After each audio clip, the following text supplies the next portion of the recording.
I'll show you in the fastest way how you can make $10,000 with meme coins.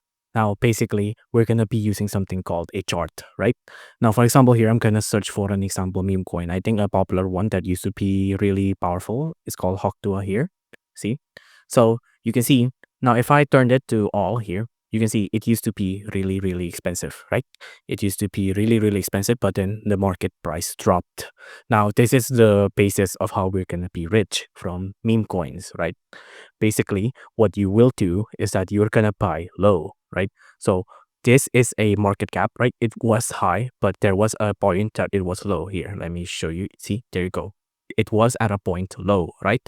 But after that, it shot up its on its value into something better, right? So that's the way we're going to do. We're going to buy low and then we're going to sell high, just like that, right? So it used to be at this price, but then it shot right up into that price, right? So that's how we can get rich and how we can make $10,000. Now, how do we predict the price drop and the price spike, right? How do we do that?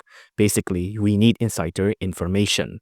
And the way you can get insider information is that you need to be active in the community for crypto and all of those stuff, right? Because by then you'll know what's gonna drop and when you're gonna buy and when you should sell. If you enjoyed this video, please do consider liking and subscribing.